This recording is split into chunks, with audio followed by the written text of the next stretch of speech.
If you've ever felt intensely drawn to someone, only to lose interest the moment they clearly like you back, you probably didn't tell anyone, but you noticed it. At first, everything feels magnetic. You think about them randomly. You check your phone more than usual. You replay small details from your last conversation. There's tension. There's curiosity. There's something unresolved. And then they say it. They make it clear. They like you. And something inside you shifts.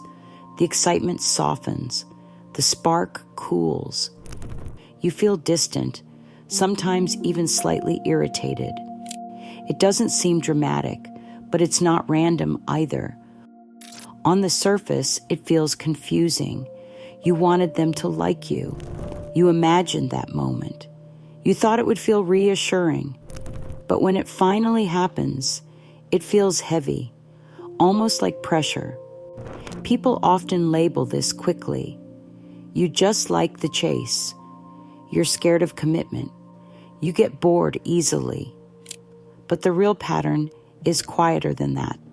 It usually begins with uncertainty. When someone's feelings are unclear, your mind becomes alert. You analyze their messages. You read between the lines. You feel small waves of adrenaline when they respond. Uncertainty creates intensity, and intensity feels like chemistry. Your brain starts linking emotional highs and lows with attraction. The waiting, the wondering, the almost. It keeps you engaged. But when someone openly likes you, that uncertainty disappears. There's no puzzle, no decoding, no tension to manage. And without tension, something inside you goes still. And here's where it gets interesting. It's not always about losing attraction. It's about losing control. When their feelings are unclear, you still hold emotional leverage. You can move closer. You can pull away. You can decide how much of yourself to reveal. But once they make their feelings obvious, the dynamic shifts. Now you're being seen. Now there's expectation. Now your response carries weight. And for some people, that visibility feels exposing because being liked isn't just flattering. It's vulnerable. When someone clearly wants you, they're attaching meaning to you. And if you've learned, even subtly, that attachment leads to pressure, obligation, or eventual disappointment, your system may step back, not because you don't care, but because caring feels risky. There's another layer beneath that.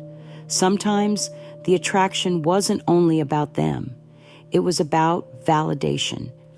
When someone is distant or unpredictable, earning their attention feels powerful. It feels like proof that you're desirable, proof that you're interesting, proof that you're enough. But once that proof is given freely, the chase ends. And without the chase, the internal reward fades. Not because they changed, but because the role they played changed. And this is where identity becomes important. If you see yourself as independent, hard to read, emotionally self-contained, someone openly liking you can feel destabilizing.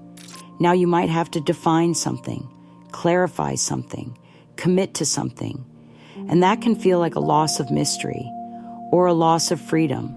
For some, being liked also means future responsibility. If they care about me, I could hurt them. If they expect something, I could disappoint them. If this becomes real, I could feel trapped.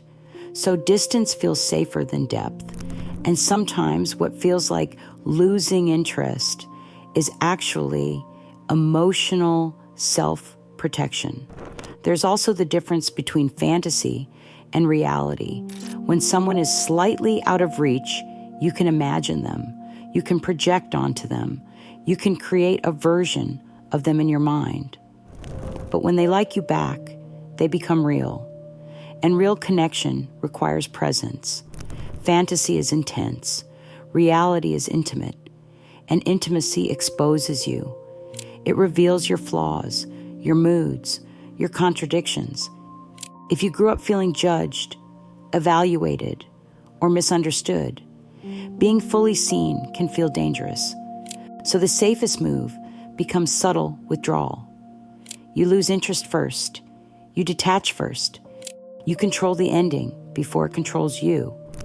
From the outside, it looks like indecision. From the inside, it's regulation. It's your nervous system managing closeness. And here's the deeper shift. This pattern isn't about being cold. It's about how your system interprets safety. If closeness once meant pressure, if affection once felt conditional, if love once felt unstable, then reciprocation can feel overwhelming. So your system lowers intensity. It cools attraction.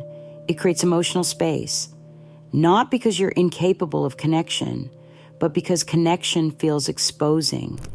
Once you see this clearly, it stops feeling random. Of course, uncertainty feels exciting. Of course, clarity feels heavy. Of course, control feels safer than surrender. It was never about playing games. It was about protection. And whether that protection still serves you or not, it shaped how you experience attraction.